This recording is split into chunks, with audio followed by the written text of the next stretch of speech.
منکر نکیر کیسے ہیں، کب آتے ہیں، کیا سوال کرتے ہیں؟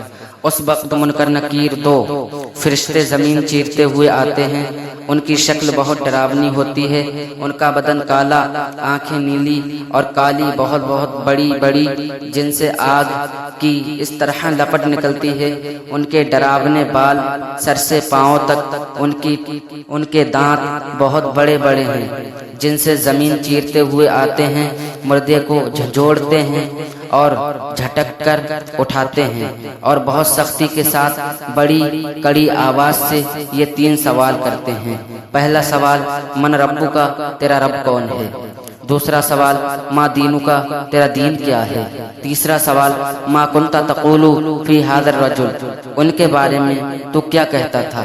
مردہ اگر مسلمان ہے تو پہلے سوال کا یہ جواب دے گا، ربی اللہ، میرا رب اللہ ہے، اور دوسرے کا دینی الاسلام، میرا دین اسلام ہے، اور تیسرے سوال کا جواب دے گا، ہوا رسول اللہ صلی اللہ تعالی علیہ وسلم، اللہ کی طرف سے ان پر درود و سلام نازل ہوا، یہ اللہ کے رسول ہیں، اللہ کی طرف سے ان پر رحمت نازل ہوا اور سلام۔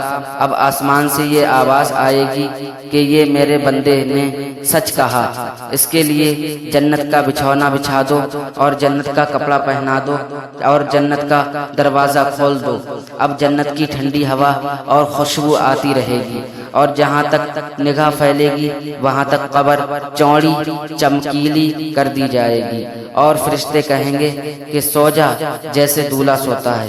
یہ نیک پرہیزگار مسلمان کے لیے ہوگا۔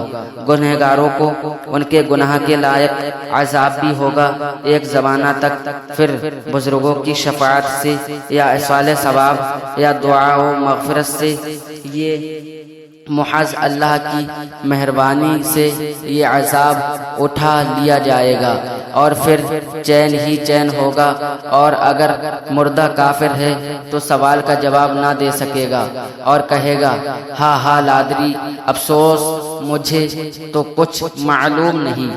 اب ایک پکارنے والا آسمان سے پکارے گا، یہ جھوٹا ہے، اس کے لیے آگ کا بچھونا بچھا دو اور آگ کا کپڑا پہنا دو، اور جہنم کا ایک دروازہ کھول دو، اس کی گرمی اور لپٹ پہنچنے کی، اور عذاب سانپ بچھو بھی کاٹتے رہیں گے، اور قیامت تک طرح طرح کے عذاب ہوتے رہیں گے۔ ملائکہ یعنی فرشتوں کا بیان۔